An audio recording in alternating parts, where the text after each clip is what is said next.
Have you ever found yourself in a discussion where, even after saying everything you needed to, you walked away feeling like you lost?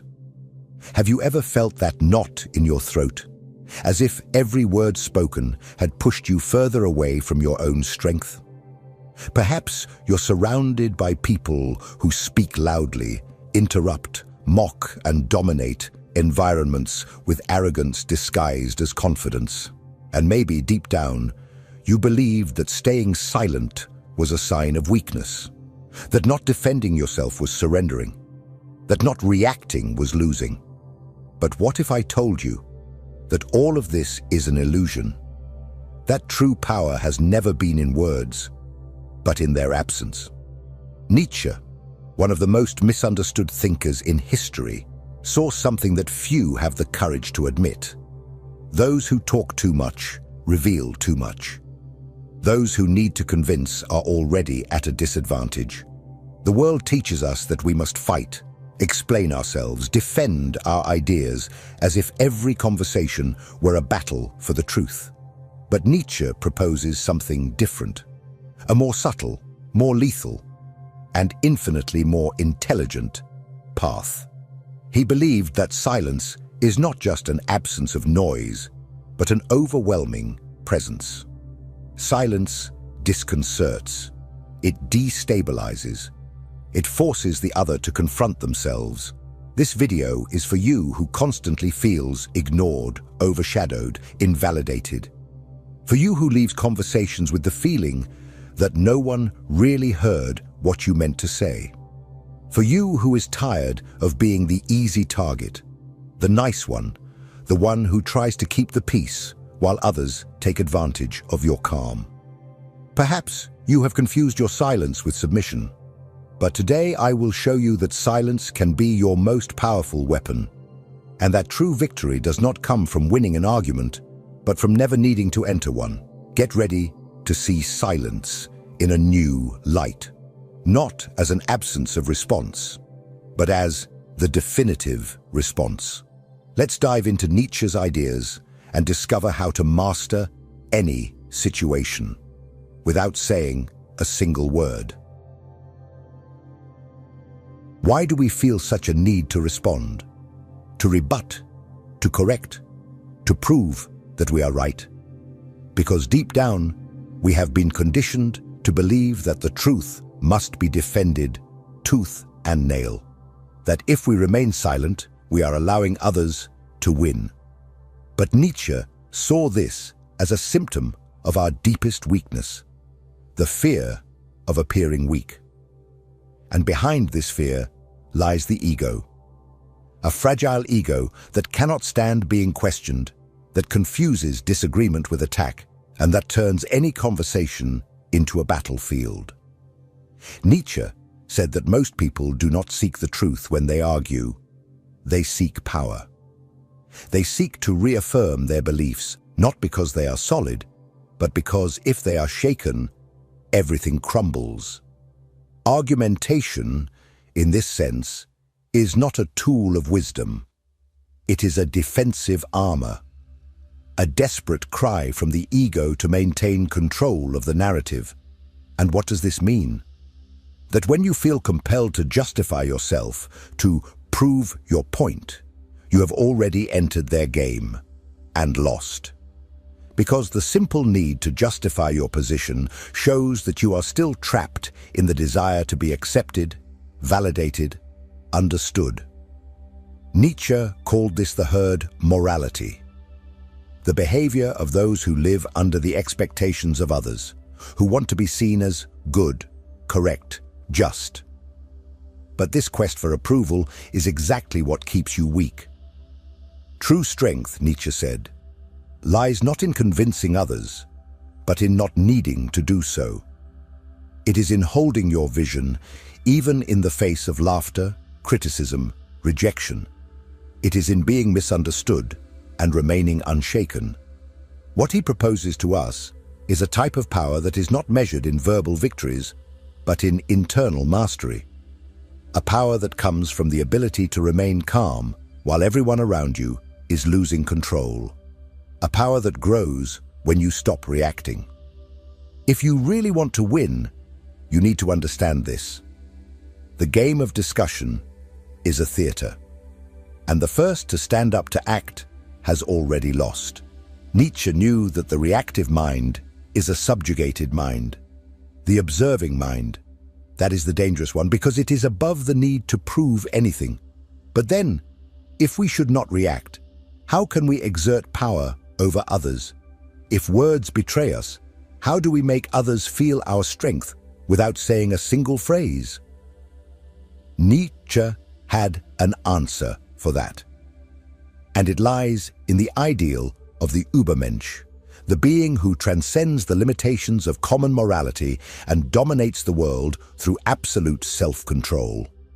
In the next part, we will explore this figure and understand how it embodies the strategic use of silence as a weapon of dominance. Are you ready for this level? Because from here on out, silence begins to speak. If this content is making sense to you, click the subscribe button and subscribe to the channel. Thank you for your support. Nietzsche did not write for the weak. He wrote for the few who have the courage to look within, confront their own misery, and transform it into strength. For him, the common human lives trapped by conventions, moralism, and the need for others' applause. But there exists another type of being, rare, dangerous, free. The Übermensch, or Overman, does not live by reacting to the world. He shapes the world in his own image. And the most impressive part, he often does this in complete silence. The Übermensch does not need to win debates. He does not engage in cheap emotional games. He observes, he understands, he carefully chooses when to speak, and more importantly, when to remain silent, because he has understood something that others ignore. Silence is a form of language, a language that does not try to convince. It imposes presence. The silence of the Übermensch is not empty. It is a threat. It is authority. It is the sound of self-mastery. While others shout, he commands respect with his gaze. While others explain, he observes and reveals others' weaknesses merely with his calm. His silence is a wall. Those on the other side despair, trying to guess what lies behind it. And in that despair, they make mistakes. They reveal too much. They lose their balance. This silence is not passivity. It is absolute control of one's own energy. It is strategic economy. The Übermensch knows that every spoken word is a revealed move. Every emotional reaction is an exposure of a weak point. That is why he remains quiet. Not because he has nothing to say, but because he does not need to say anything. He has transcended the need to prove something to someone. His presence already speaks for him. And more than that, it disturbs, because his silence forces others to look within, to deal with their own noise. In a society of noise, those who master silence are kings. Nietzsche saw the Übermensch as one who creates his own values, his own rules, his own morality. He does not depend on anyone's validation, and that is why he is feared. Because nothing destabilizes more than an individual who cannot be manipulated by guilt, fear, or the need for acceptance. His silence is the shield against all these mechanisms, and when he speaks, it is because his words will topple an empire. But this raises an essential question. What makes silence so unsettling for others? Why do so many people feel threatened when someone simply chooses not to react? What happens within the human mind when the expected confrontation is replaced by an overwhelming absence? The answer lies in psychology, and that is exactly what we will explore in the next part. Because to understand the power of silence, we first need to understand the chaos it generates in the minds of others. And believe me, it is much deeper than it seems. Silence is not just the absence of sound. It is a mirror, and what it reflects, for many, is unbearable. When you choose not to react, you are not just silencing yourself. You are forcing the other person to hear their own voice, to confront their own arguments without the comfort of external resistance.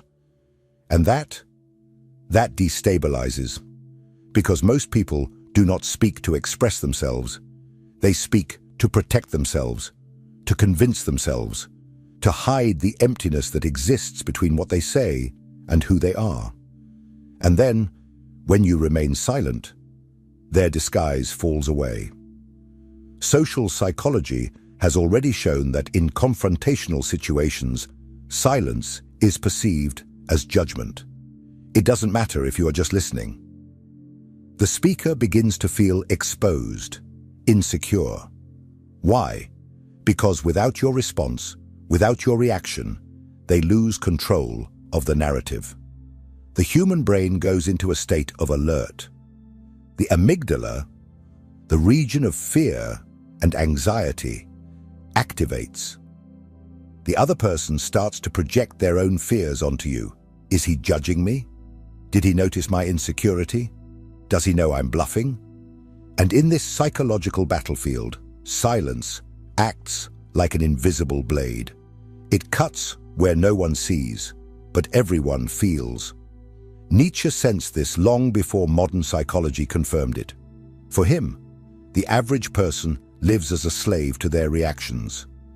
They act on impulse, react out of vanity, speak out of fear of being forgotten. The superior spirit, the one who masters themselves, remains silent, because they know that every word given is a piece handed to the enemy. Every emotional reaction is an involuntary scream that reveals where to attack. Moreover, silence has a devastating effect on manipulators. People who thrive on the emotional control of others depend on their reactions to stay in the game. When you do not react, you break the cycle, and the manipulator panics. They need your response to validate their own position. Without it, they lose themselves, they reveal themselves, they show the weakness they have tried so hard to hide. But there is something even deeper. Silence also triggers unresolved pains. It activates traumas of rejection, abandonment, humiliation, because suddenly the other person realizes they are not at the center, that their words are not enough, that their presence does not make an impact. And this is intolerable for the narcissistic ego. That is why, when you remain silent, you are not just defending yourself. You are attacking where it hurts the most, at the center of the illusion. This is why silence requires strength. It is uncomfortable, not just for others, but for you as well. Because it goes against everything that has been taught, against the impulse to react, to justify oneself, to explain oneself. But it is precisely for this reason that it is powerful, because it demands mastery, and mastery is true power. Now that you understand how silence operates in the mind of the other, how it activates insecurities, breaks down defenses, and unmasks postures, it is time to go further, to stop being just an observer and become someone who uses this strength intentionally, strategically. In the next part, you will discover exactly how to transform silence into a conscious weapon, how to win any argument without saying a single word. And when you learn to do this, no one will be able to control you anymore.